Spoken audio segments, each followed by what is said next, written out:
not to leave. Yeah. Did you stay home? Because there's too much of a pain about the commute that morning. Yeah. Oh, yeah. It would have been. Oh, you're right. It would have been an hour.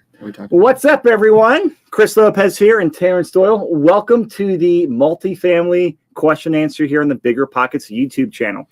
So Terrance and I, we're the host of the Real Estate Ride Along Show, and we're actually publishing episode number 10 later today, 10. Right? Hit the double digits. I know. This is impressive, man. It's actually a duplex in Denver that you bought earlier this year that you're burring. That's right. Give everyone the sneak peek because in 59 minutes that goes live on YouTube. What is it? Yeah, actually, why should people watch it?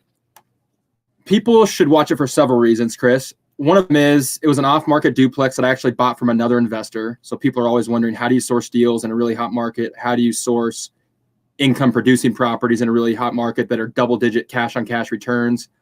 And then what do we do for a tenant finish versus a flip or versus an apartment? So this was a duplex in a Denver neighborhood we were pretty comfortable with and familiar with. We had properties within a mile of this property, so it made it really attractive. And you get to see how we bought it, how we financed it, what kind of rehab we did. So there's a bunch of different options. So you get to see what we picked and why, and then what we were able to rent it for, and then the value after the units were leased up. So get to see it from A to Z, and then we'll run through the numbers as well at the end of the episode. And so I think it's a really good episode to watch for people that are in that space of single family and duplex income producing properties.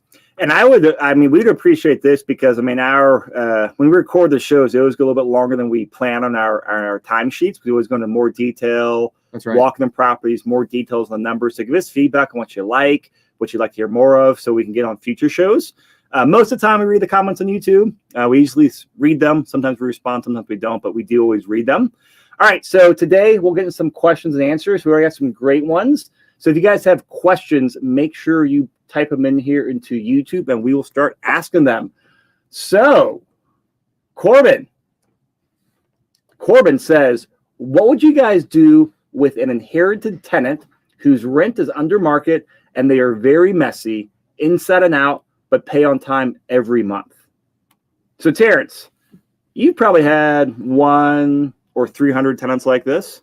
Yeah. So one of the first things I would look at in the lease is it a month-to-month lease, or do they have 6 months or 12 months? What's the length of the lease? Because if it's month-to-month, you may have a little bit more leverage with the tenant. If they have a 6-month lease and they're paying on time, you virtually have no leverage. Depending on the state and what the lease language actually says, your rights are if the tenant's being messy. So if the previous landlord wrote that into the lease, that if they're leaving trash, and I'm not sure about what you mean messy outside. So if they're leaving like trash outside or they're trash in the parking lot, then I think there are some fines and things you can do.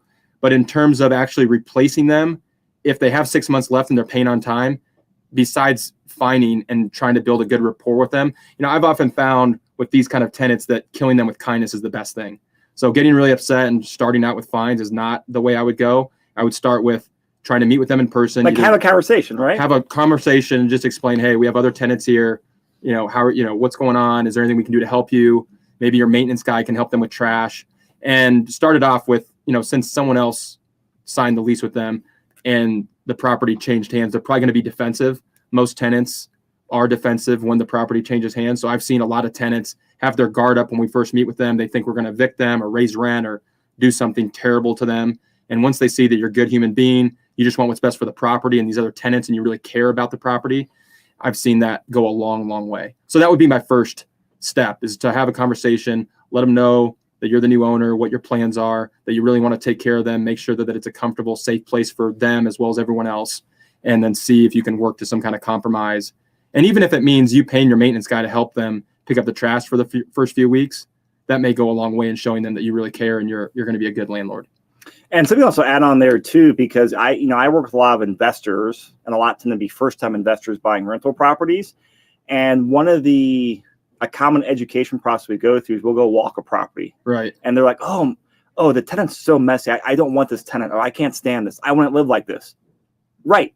You wouldn't live like this. You're right. You are not your tenant, and your tenant's not you. So like, cool, if your tenant's messy and disorganized, that's them. That's right. And a lot of times, like if people are renters for life, they have different standards of quality than like you and I do who own our homes and, have that desire. So there's a difference between being messy right. and being like a hoarder or like unsanitary, unsanitary, making it that's the word, unlivable yeah. for other people. Yeah, if they're bringing in like bed bugs or roaches into the building by leaving food out, that's a different thing than if they're, just not cleaning their floors or their kitchen countertop. So I need to know a little bit more information, but I think regardless, I would start with the conversation, introducing yourself and letting them know that you're going to improve the property. You're going to be a very hands-on owner and you really want the place to be safe and comfortable. And I think if you just play on those things, especially with COVID and everything going on in the world, like, hey, we just want this to be a safe and comfortable place for all the tenants, including yourself. We just want this to be a safe and comfortable place, and just really play on that. And he did say it is month to month. So, I mean, options there, you can have a conversation or you can simply give them a notice. Month to month. Yeah. So in Denver and Des Moines, if it's month to month, if you had a conversation, Corbin, and they did not want to follow your rules and they did not want to work with you on it and they appear to be just problematic, then you could issue a 30-day notice and choose to remove that tenant. But if they're paying rent, I would look for a way to keep them, because finding tenants that are paying right now is difficult, especially going into the winter months. If you're in the Midwest or Northeast or anywhere where it snows and gets cold, finding tenants that pay, finding tenants that are going to move over the next 3 or 4 months could be challenging. So if at all possible, I find a way to work it out with them, keep them in the unit. My last resort would be to issue a 30-day in the winter. I agree with you there. And I mean, under market rent, I mean, if this guy's paying on time, I'd have the conversation and try to bump up the rent some. Maybe not to full market rent. If you can, great. If you can't, but they pay on rent and they'll meet your standards and they'll bump up their rent, hey, it might be the kind of the best thing right now during COVID and during winter. Yeah. All right, guys, keep the questions coming in. What do you feel like next here, Terrance? Let's see, what do we got? We got a lot of questions here. I'm trying to see some multifamily ones. Travis looks like he's new to real estate investing and love it. Now's a great time to get in. I think there's going to be a lot of opportunity. So it's never too late to get started. So I love that you're getting started. Shout out to Travis Garris. Let's talk about this, because he's looking to do a buy and hold or flip his first property. Those are two different things. Those are two different things. We've talked about it a lot, Travis. I would define what you're looking for, and that's going to give you a better chance of getting a really good deal as your first property. So define what your goal is. If your goal is to make $10,000, $15,000, $20,000 and learn construction, then maybe the flip is the right way. If you're looking to build your equity, if you have equity, 50 or money sitting on the sideline, and you're looking for cash flow, then I would recommend going through your first buy and hold. But you have to define what your goals are and what you're looking for. And then you'll have a much better chance of finding a good deal. If you meet with a wholesaler or a broker or anyone that has access to deals and tell them you're looking for both of those, you're probably going to get neither. So I would pick one and have a very clear box of what you're looking for, and it'll give you a much better chance for them to find you the deal you're looking for. And have your money or financing lined up too. That's right. Let's see. Well, I see We've got a lot of good conversations going on in the feed. Yeah. Here. Okay. I saw this earlier from Alexander.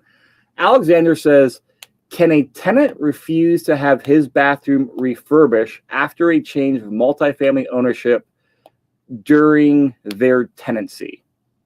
So sounds like, let me make sure I understand this right. So Alexander, you just bought this new multifamily, want to go in there and update the units, and this tenant is not wanting to update his bathroom, it sounds like. So, I mean, I don't know legally what they can do. Do you know? Legally, in the states that we operate in, and I think every state's different, and it also comes down to the way the lease is written. Because even in some states where the law would favor the tenant, if it's written in the lease that you guys are going to do renovations, there's going to be some certain requirements that you have to meet. But especially this year, they do not have to let you in due to COVID and everything going on.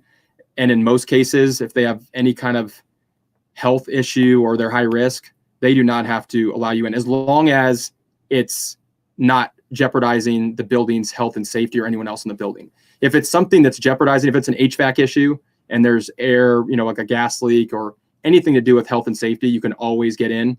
You can always get in as the owner. But a bathroom, if it's cosmetic remodel and you're just looking to bump rents and they have months left on their lease and they are in good standing and paid, they do not have to let you in to renovate the bathroom until their lease is up. Yeah. And so breaking this down, so got to understand the law of your state and city. Yeah, I would then contact. Make sure you read the that's lease. Right. So state, city, contact a lawyer. Yeah, if you do not have a property manager, I would contact a real estate attorney that's familiar with tenant law there and understands what tenants, what their rights are and what your rights are. But most likely, the law is always going to favor the side of the tenant, especially in a year of a pandemic and a downturn. So just put yourself in their position and a judge, and they look at you as a wealthy landlord and a tenant who you're there to serve them. They're going to err on the side of the tenants, even outside of the year, like we're having 9 times out of 10. So you have to assume they're always going to favor on the tenant side. So it has to be something health and safety that they're refusing. And if you're jeopardizing the health of other tenants, that is what I've understood when you can get inside. And the other thing is, I mean, also have to look at from a practicality standpoint of you being a business owner and a landlord, like, hey, if the tenants want you in there, maybe it doesn't matter. Great. Turn the unit once that tenant moves out, right. Or still say, hey, great, I understand that, but I'm going to, raise your rent to this $50 a month or whatever it is. If they go with it, cool. Leave it as is. Right. Like you're bumping up the rent with no work in there and no vacancy. Do it. Yeah. If they have several months left on their lease and you can't, I don't see the value in going in there, renovating the bathroom. Even if you are allowed to do it and they're unhappy, they're just going to damage what you've done. And then when their lease is up, you're going to have to fix it again. So I don't see the value in causing friction with a tenant if for whatever reason they don't want you in the unit. Now, if they want you in the unit and you can do it and their lease is coming due, that there could be some value there. But I would agree with you. I would just wait for that tenant to move out. That way you can remodel it and it's, brand new, perfect. And I'll help you get market rent, top market rent for the next tenant. It also, I think, helps improve your relationship with your contractors as well. The last thing a contractor wants to do is have issues with a tenant. And if they're having to move around their stuff or deal with an unhappy tenant while they're doing renovations, they're most likely going to charge you more next time or just not even want to take the job next time you call.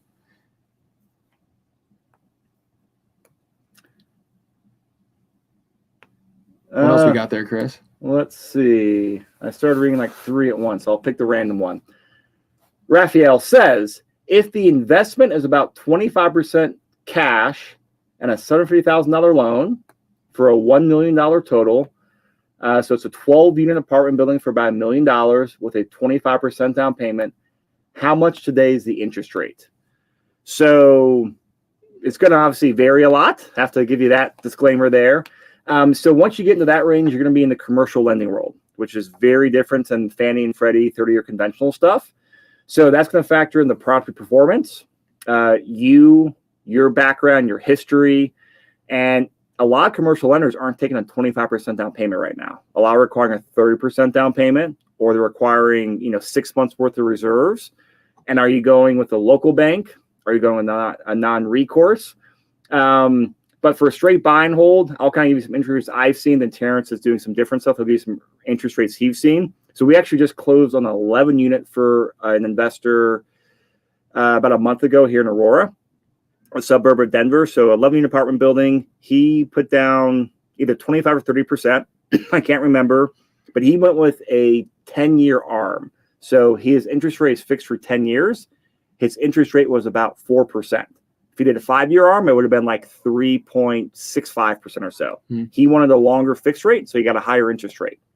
Now we've got another client. He bought a 6-unit not too long ago, like 2 months ago, put down like 25%, but he's doing a 3-year ARM, lowest he could, no prepayment penalty, so he can go in there, rehab it, then hopefully cash out refi a little bit.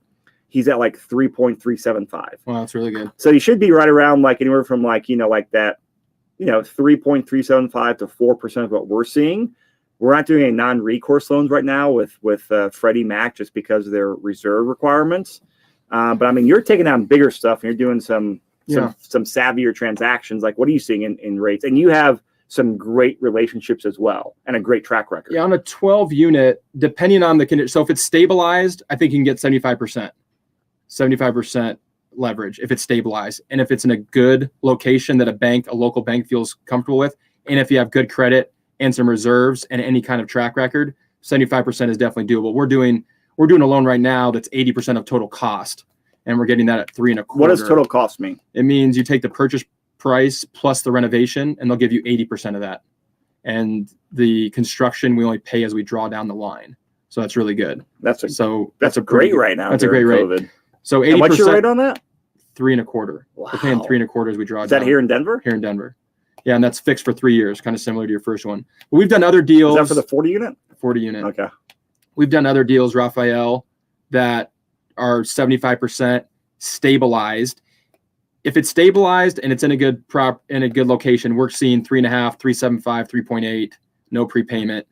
So you should be under 4% if you have good credit, good relationship with the bank, and a track record, and it's in a place with low crime and that the bank feels pretty comfortable with. So I think that's what we're seeing. And with interest rates really low, you should be sub 4 if you can check any of those boxes. So my recommendation is I would work with a commercial loan broker during these times, because they're going to, they'll have, 10, 20, 30 local banks they work with, and they can shop it around based off the property, your criteria, and what they know what banks want, because it's changed a lot during COVID right now.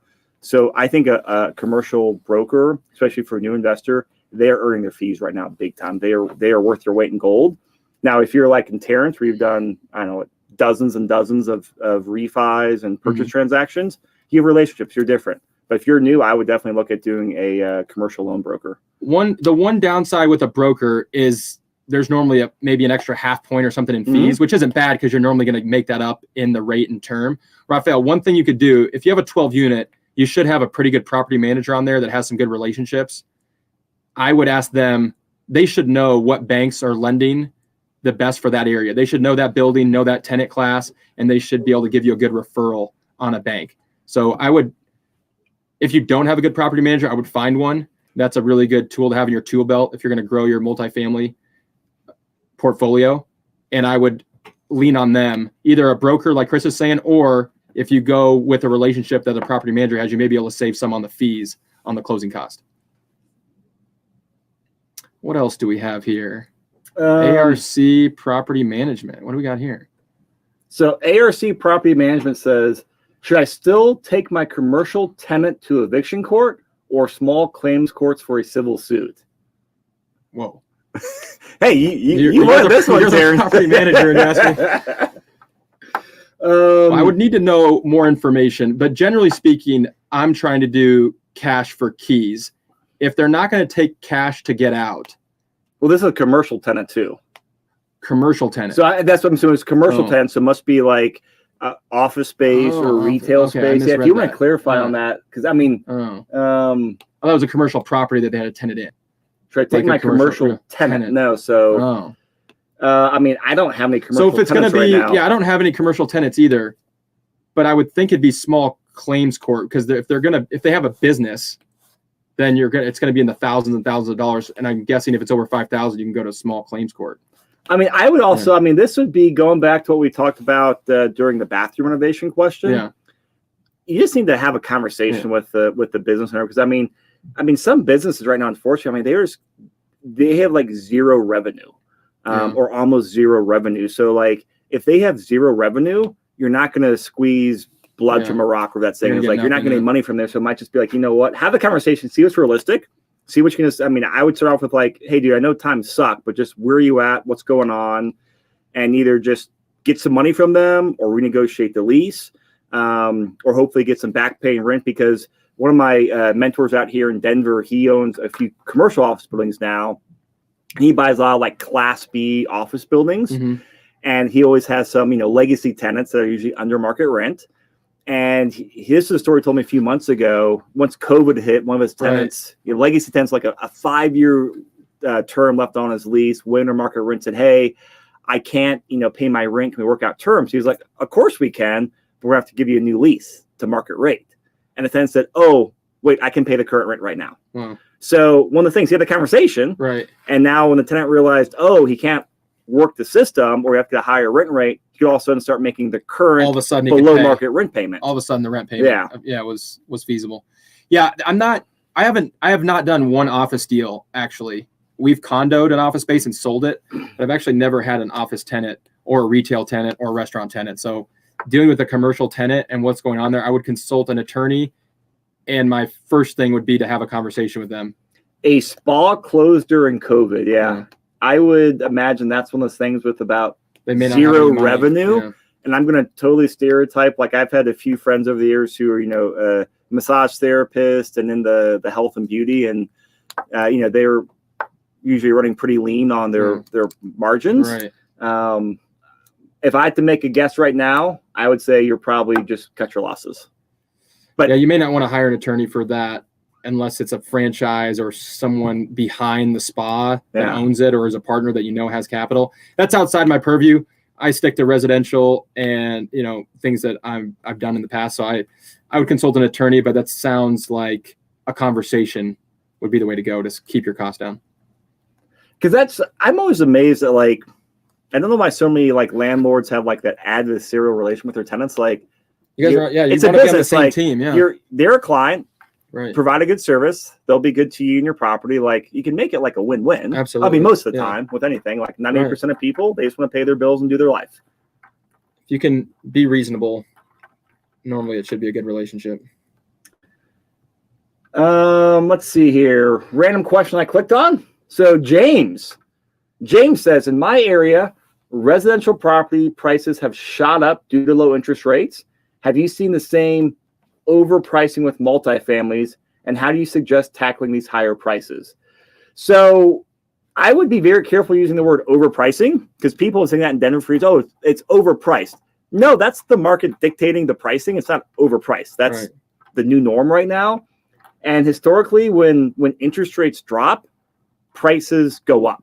That's just the way it is, because people are like, wow, that's so cheap, I'm going to borrow and buy. Mm-hmm. So we're seeing that here in Denver, big time. In multifamilies, in definitely detached residential properties, everything except for downtown condos, which no one wants to live in right now. But we're seeing that in Denver. Are you seeing that in Des Moines? There's a lot of buyers out there. There's a lot of capital. James, as you're saying, there's a lot of, because money is so cheap and people are pretty liquid right now, there's a lot of people paying really high prices. I would be careful of saying overpricing, although I totally understand where you're coming from. Sometimes when I see what people from other cities are paying for properties in Des Moines or Denver, I'm like, whoa, that's a big number. I wouldn't have paid that. But you never know what someone's situation is. Maybe they're in their 1031. Maybe they're coming from a market where they got much less yield, and now in your market they can get the yield they need. So even if it seems like overpaying to you, it might make perfect sense for their model and what their goals are. But how are we tackling it? So I'm just sticking to my fundamentals. I'm sticking to the principles, which are, I have a buy box for multifamily and single family, and I just continue to look for deals that fit that box. And if I don't find a deal that fits that box, I just move on. I'm not trying to change my box or change my city or change anything. I'm just sticking to what I know and what I've had in the past that has worked and made us successful. So that would be my advice, is just stick to your fundamentals, stick to your pro forma, stick to your buy box. And, I would say that it all comes down to relationships, especially if you're looking for apartments, it's a relationship driven game. On single family, you can do some door knocking. Maybe you'll do some mailers, do some creative things, work with a wholesaler. In multifamily, it's 90% relationships, that you have to build a relationship with the right broker that knows the families and the companies that are going to be looking to sell and that are motivated, and just be patient. I think the things you can do to put yourself in a better position with those people are, build really strong relationships by following up, having clear communication on what your buy box is, being very responsive, knowing and being very clear about your criteria. So the more clear you are, the more motivated brokers are going to get to bring you a deal, because they know whether or not they can hit your buy box, thus get paid, since they're all 100% commission. And then have a proof of funds and be pre-approved and be ready to pull the trigger. I think those are some things that you can do to give yourself the best chance to find a deal. But I think the key is patience.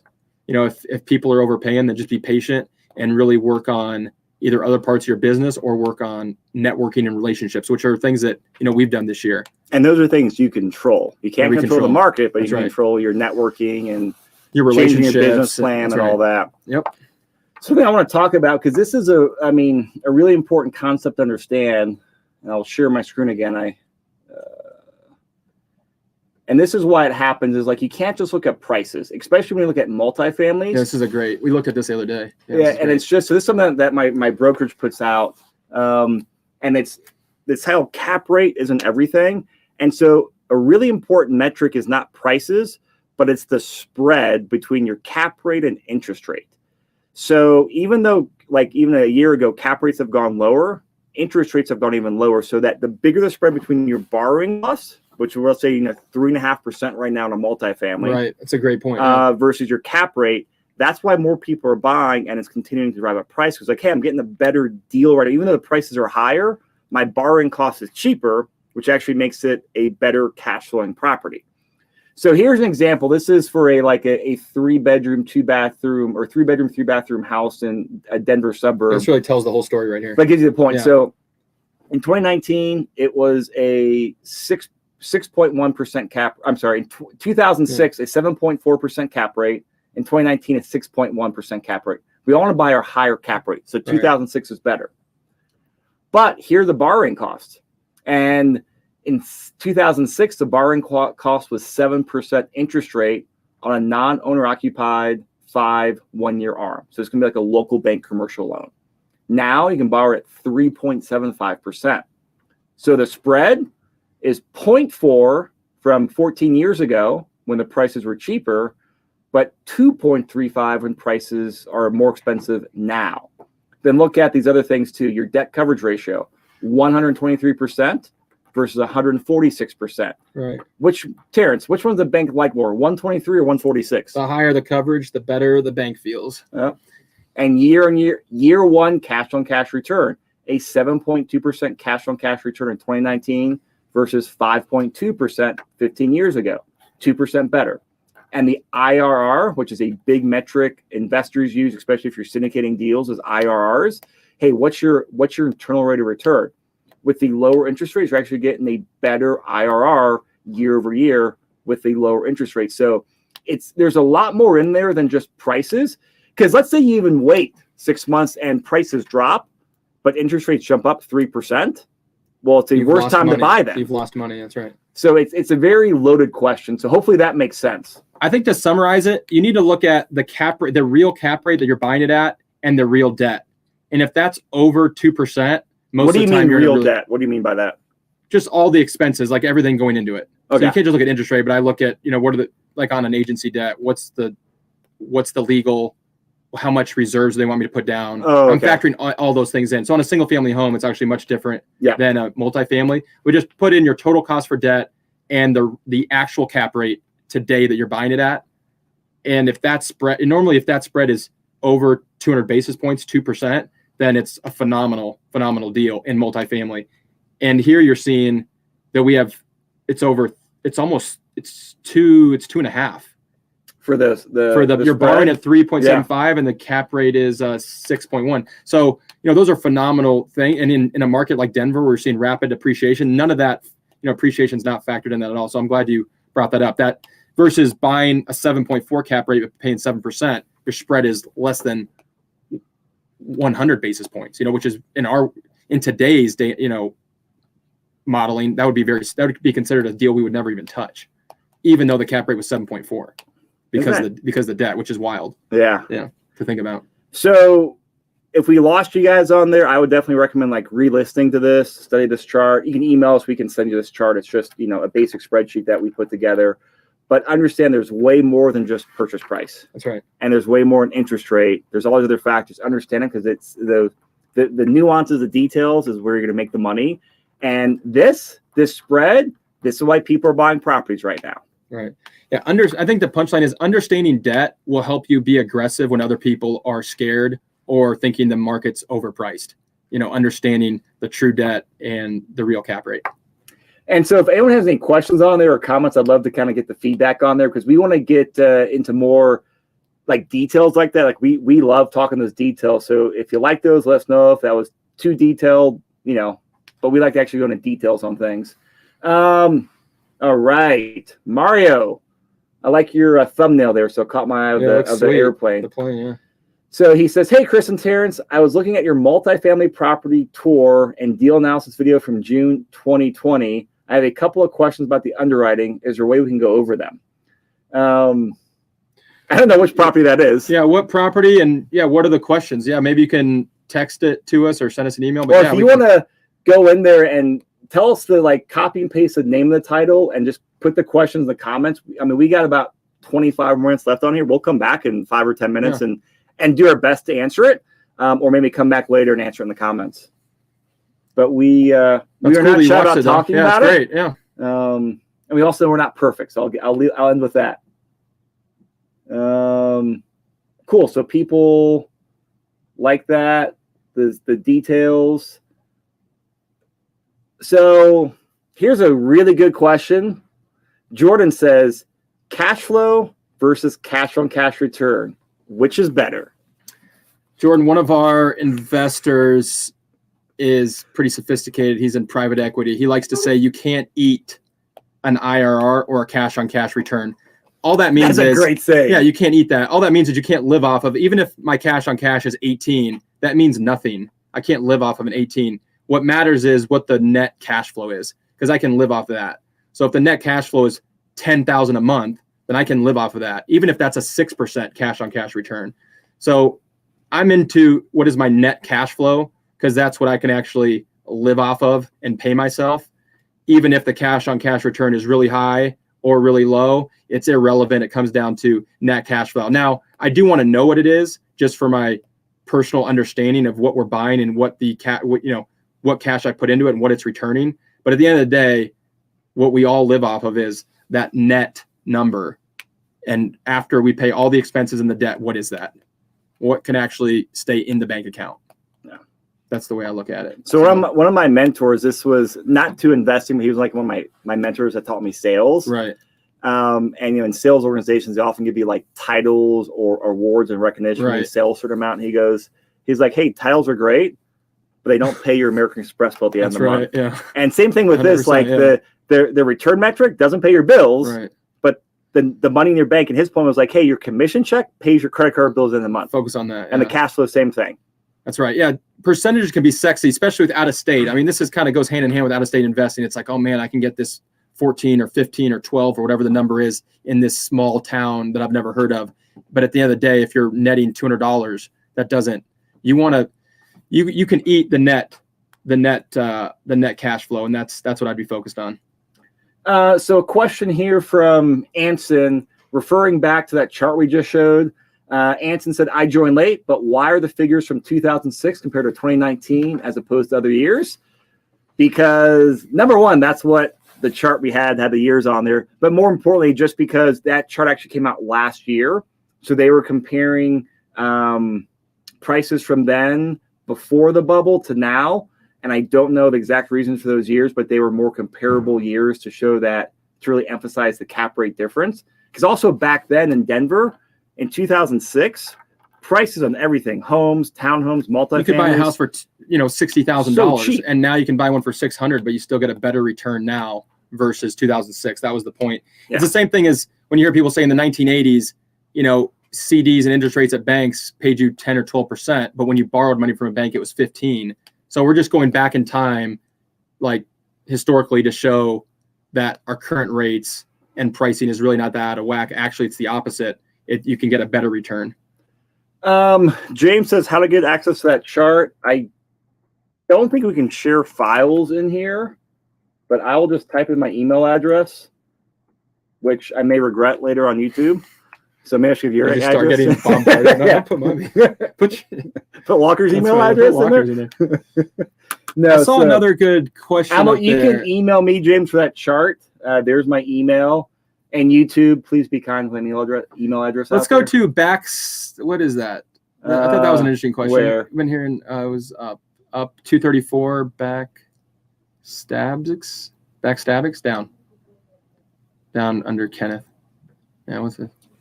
Backstabbix says, I live in Los Angeles, California. Is it true properties don't cash flow here? So we both lived in LA. I spent a lot of time in LA. Yeah. Love LA. Yeah. Wish I was there right now. It's probably 80 degrees and sunny. It's not true. Properties definitely cash flow there. You just have to be selective, patient, and be very thorough with underwriting. And you may not be able to buy downtown LA or in West Hollywood or Beverly Hills, but there's definitely suburbs of LA that cash flow. I have numerous friends and contacts out there that have bought duplexes, fourplexes, and have done super well. The one great thing about LA previous to this year is that rents appreciate very quickly. There's so much migration. People earn a lot of income and normally have several side hustles. So the average rent in LA, I think, is $2,500, whereas in Denver, it's $1,500. So you're going to get a lot more in rent. It's going to appreciate a little bit more, but you're going to pay more for the property. But as long as you have a long-term perspective, now's I think there's probably a lot of opportunity in LA right now with the story of a lot of people leaving LA during the pandemic. There's probably going to be some deals coming up, but you can absolutely cash flow if you're patient, stick to your principles, and execute your business plan. And for bigger multis too, apartment buildings, 5+ units out there, like they cash flow. Oh, absolutely. I mean, and I don't know what they are like during COVID now. I imagine they're going through rough times, but long term, like a lot of institutions and like life insurance funds, they love markets like LA because a great analogy. One of my friends who's a very successful multifamily broker in like LA out there, he says the reason people buy apartment buildings out there is they have, he used this term, the safety of bonds, but the performance of equities. Right. I don't know how that is right now during COVID, but just, hey, there's such a stable asset. But they have lots of upside there as well. The downside's protected with pretty strong But upside. A lot of life insurance buy apartment buildings out there, which I found really interesting. Just be patient, build relationships, have a game plan. You can definitely make money in LA. There was a question about a Heloc I thought was interesting. Do you see it? It might be up there a ways. Heloc. A lot of good questions coming in today. A lot of good questions. So Clifford says, is it a good time to use a Heloc? Are you talking on a multifamily, a single family, kind of like what asset class? I've got my opinion. What's your answer to that, Terrance? I've made a lot of money leveraging my Heloc on my primary residence. I haven't taken out a Heloc on investment properties. I think it's because banks have been pretty conservative on that, and you can't get as much loan to value right now. Aren't lending on that. But on your primary, most local banks will go up to 90%. So if you buy right on your primary, you can take out a Heloc up to 90. And I've been able to use that to take down properties, to do a lot, to turn that money into some really good multifamily opportunities. And I think the key is that the time is always right if you have a good deal and you can execute. The time is always right to use a Heloc because basically you're just tapping into your equity. So if you have a good deal, there's no better place and cheaper money than using your own equity. So the time is always good if the deal is right and you can execute it. If you have the right people in place, the right property manager, the right construction crew, you have the right people. I love using Helocs because it's cheaper than going out and getting an investor, cheaper than going out and getting a bank. Most times with closing costs and attorney fees is, you can tap in your own equity. It's faster and cheaper. So but here's the interesting thing right now with, especially we're talking 4 units and less. Yeah. So for conventional Fannie, Freddie products, is a lot of times cash out refis on both primary and investment properties are actually cheaper than Helocs. Is it? Like right now, I mean, I've talked to a lot of, investors with Helocs in their primary, they're running like 4%. Right. And they float based on whatever, LIBOR line or whatever prime they're connected to. But you can do a cash out refi on your primary right now at 3% to 3.25%. A cash out at 3.25%? Yeah. Wow. On investment property, it's like 3.5%. Wow. So it kind of comes down to like, the Heloc, you'll get like a higher LTV, up to like, primary will up to 90. Yeah. I've seen 89, 90, I think. Yeah. On primary, 90%. So you'll get higher leverage on there, but depends if you want to use that, short-term money for BRRRRs or fix and flips or for buying and taking down properties, Heloc might be the best rate. If you're like me, where I looked at the last year, I did a cash out refi because I could take out 110 grand from my primary residence. And I wanted to use it as basically 25% down payments to go buy a few rental properties. Nice. Well, that's going to be long-term money locked up. I just took out money for 30 years right now is at 2.875%. Oh. I'd rather have that fixed for 30 years than a Heloc at 4% that's going to float. Right. So it kind of depends on. It depends on what the strategy. That's a really good point. If you're going to use it as a down payment for a long-term hold, in my world, I'm normally having to move pretty quickly. Yeah. So a Heloc's worked really well because if I needed to close in 7 days, I had it. Versus a cash out refi is probably 30 or 35 days or something because you have to get a full appraisal for underwriting. But that's a great strategy, the cash out, if it's going to be a long-term hold. If it's something quick for renovation or to close something with cash, I love using Helocs, and we always have a couple lines of credit available for those purposes. It really depends on the strategy, like you talked about, and what the opportunity is. And I would say, I mean, understand strategy and get quotes for both what the rates are, because, you know, if you can borrow 30-year money around 3%, that's inflation, and that's almost free money. Yep. All right. I've used Airbnb. Jordan? That's a good question. Jordan Everyone's talking about Airbnb. Says, have you used Airbnb for income on properties? It seems very enticing. So my wife and I have done Airbnb in our primary. When we've left, we had basically a basement that we could block off when we traveled. And that worked out really well. We were newly married, did not have children, and it was awesome. Every time we traveled, we felt like we were making money. You know, now we have children and it's not as enticing. You're probably not traveling much. And we're not not either, right? We're not traveling. That's right. So it doesn't make sense now. I have never done it. I've never purchased a property just for Airbnb, for the simple fact that I wanted to know exactly, I can't build a business around someone else's vacation. I wanted to know exactly what we could count on from a tenant that signs a lease. So that was, but I know several people that have done pretty well with Airbnb. Obviously this year has been difficult, but I have never done it just because of the stability. I wanted a little bit less risk. I wanted to be able to know what I could rent this property for and have someone in there for 12 months, even if it was 20 or 25% less. I wanted something I could count on. So I've never done it as an investment.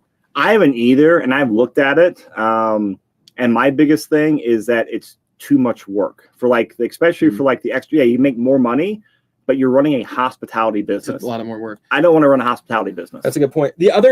Jordan, the other reason we haven't done it is just because we live in Denver, and Denver has a ton of regulation around it, and the regulation is constantly changing. So even when we looked at Nashville, Nashville was ranked really high on Airbnb, I think in 2016 and 17. But again, Nashville's regulation was changing. So not only do you not know what you're going to make every month, but you don't know what the rules are going to be in the next year. So you're buying a property with a lot of unknowns, counting on income that could change. And no one was able to underwrite COVID.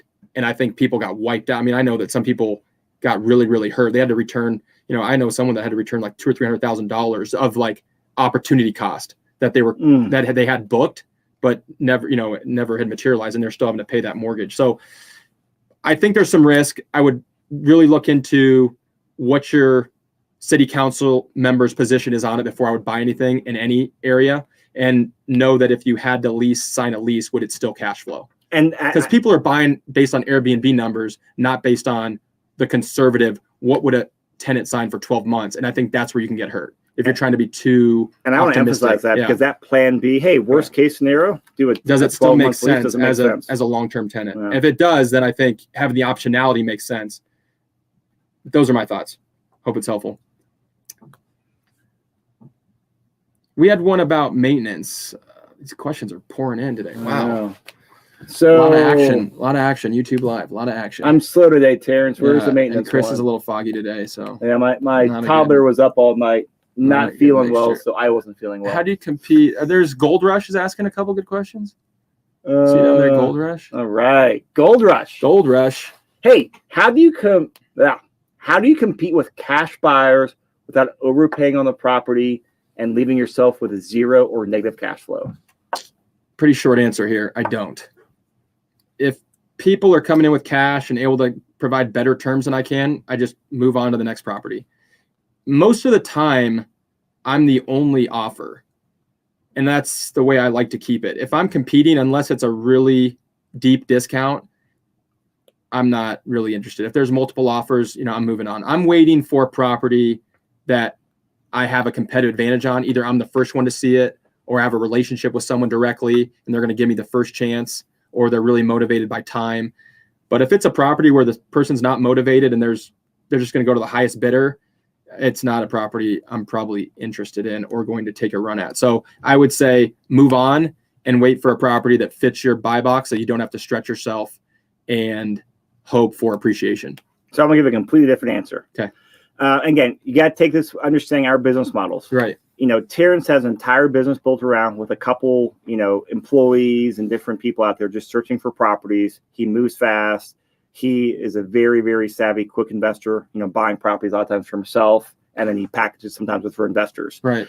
I'm an agent now. I buy rentals for myself and do a lot of with clients as well. And these are house hackers, right? And small business owners that just want to buy a couple rentals every year for their long-term retirement planning. So very different criteria than what Terrance is buying for. So we buy about 2/3 to 3/4 of our properties on the MLS. Okay, and we find good deals out there, and we often beat out cash properties or cash offers, and we're frequently not the highest offer.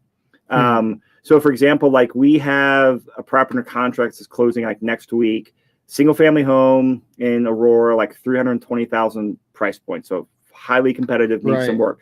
There were 4 cash offers around $300,000.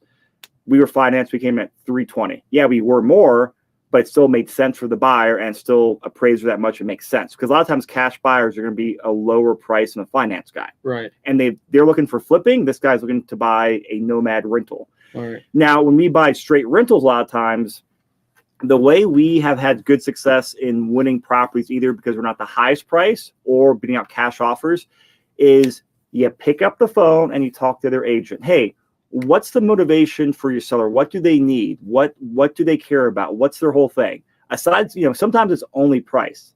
Often, though, it's not just price, because the seller, they have the same issue in Denver. They can sell their property no problem, but then they're gonna have a hard time buying the replacement property for their trade-up property for the next, bigger house for their family. That's a good point. So maybe we offer a post-occupancy agreement. Or sometimes what we do with cash, one of our lenders, one of the reasons we work with him is he can do a finance offer and close in as little as 9 days. We can compete with cash offers then. And so the only difference there is you have to pay for a rushed appraisal. So an extra $600 for our client to pay, but $600 to win a property is worth it. So you can get creative in how you structure the deal, understanding what the seller and the listing agent wants. Make sure you work with the lenders, especially now during post-COVID, since a lot of lenders can't meet dates and deadlines for a damn. Understand that, hey, if you get a lender that can close in 9 days, you can compete with cash. So you can get creative and don't just look at price. Understand, hey, what's the seller want? That's a really good point. If they want certainty, then I think bumping up the inspection time and maybe the earnest money, and maybe even having to go maybe a small amount non-refundable. So maybe you're not the highest offer, but you're giving them certainty that you're not going to back out. A lot of cash buyers, like you're saying, are investors, and they're going to look to maybe retrade or back out. So if you come in a little bit below a cash offer, but you offer them certainty, that may be something that's a good trade for them. Maybe they get a little bit less, but they're getting the sure thing that they know you're going to close. So that's a really good point. And the interesting too here, at least here in Denver, is that cash offers follow the contract slightly more than finance offers. Right. Because investors, a lot of times it's sight unseen, they don't give a damn, basically. Oh, That's cool, whatever, I found a better deal, cancel the property. Another thing you can do, we saw this from another investor, it's a good lesson for us. One of our agents was at 1031 exchange, and he was looking at a property, I think down the Springs, and he put down a $30,000 earnest money, which is bigger than it needed to be. A lot of times call it the $5,000 or $10,000. Right. This other buyer, he put down $200,000 earnest money, which it needs nothing. Which in Colorado we're very buyer friendly, but man, talk about just come out and throw the money on the table and be the big dude. It caught the attention. You can get creative like that. Damn, all right, you got some cash to throw around, even though you could still cancel, get his money back.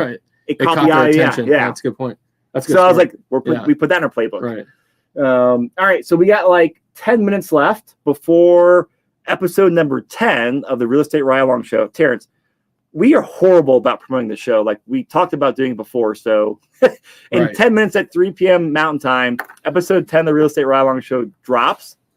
It is a duplex that Terrance bought off market here in North Denver. It was able to do a light rehab to burr the property and keep it for your investment portfolio. So check out that. It drops in 10 minutes. We do a walkthrough and we do the numbers at the end. Yeah, we have some really good guests too. We have a full-time health worker out of Sacramento who I've known for a long time, who's looking to get into real estate. He's actually buying his first property, his house hack with his family out in Sacramento. And then his brother is in Dayton, Ohio, who owns 4 or 5 rental properties, is looking to grow his multifamily portfolio and kind of his playbook on understanding deals and underwriting and construction. So we have some really good guests on. It's a really interesting property.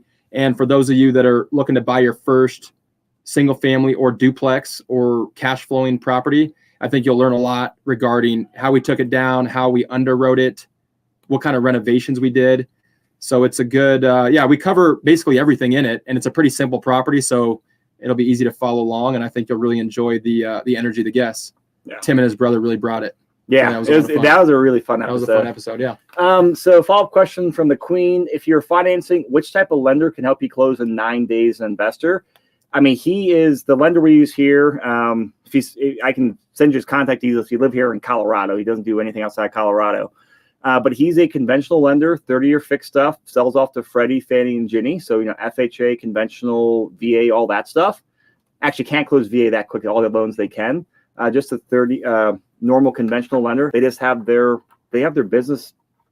I'm trying to not use a cuss word. They have their act together, is what I should say. Well done. Good restraint there. I'm impressive restraint. Personal development goals. Personal development goals. Impressive restraint. I would have used a different word. Well, we're representing bigger pockets. I'm trying to be classy. How do you find? So Mario had a question. If you go up a little bit more, how do you find the Q&As beforehand? So we're going to be doing them half an hour before we. Sorry. What happened? I clicked on the link and started getting feedback. So start that question over. How do you find the live Q&As before? How do you find them before they drop?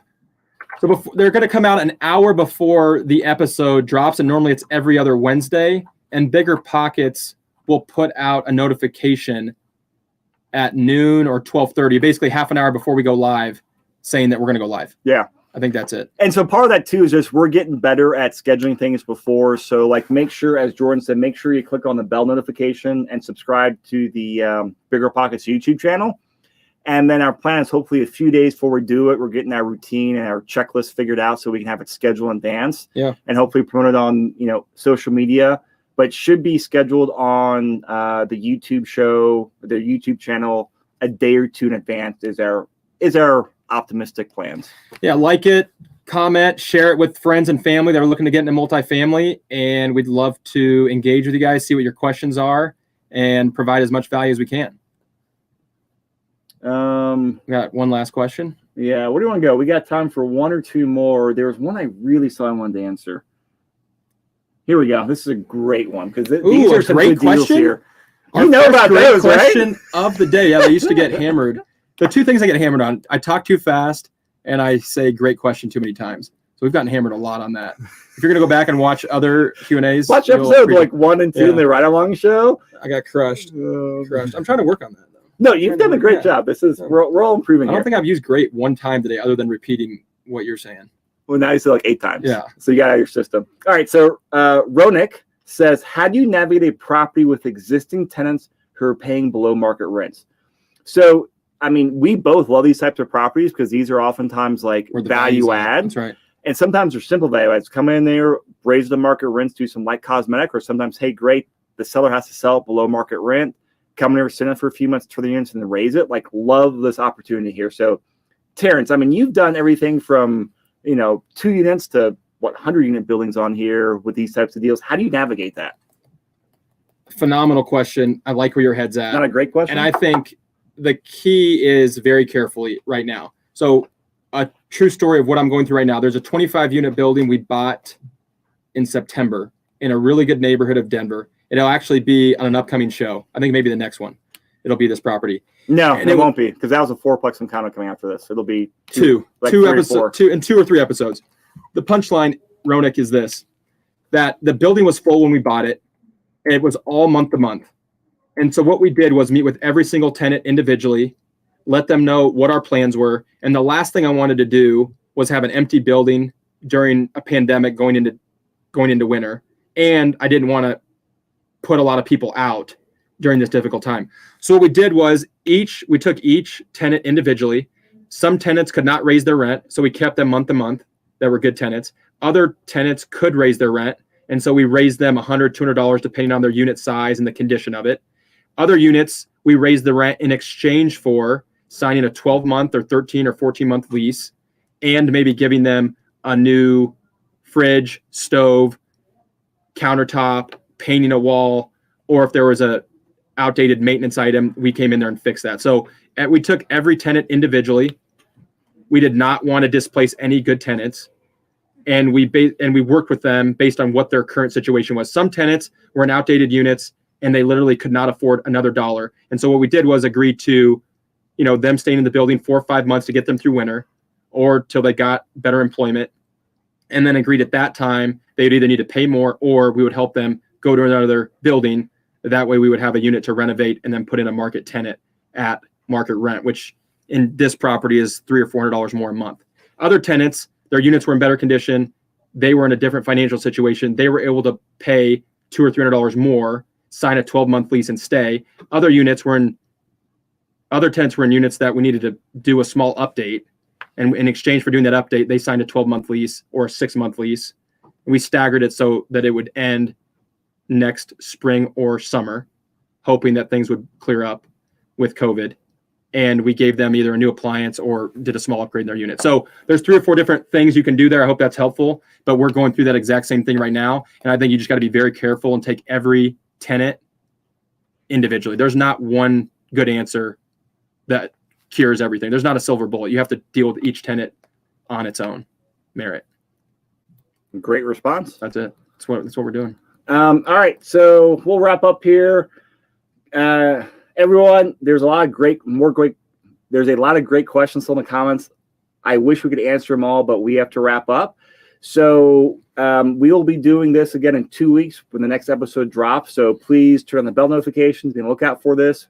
Our guru is to do this every other Wednesday at 2 p.m. Mountain. Then the next show drops live.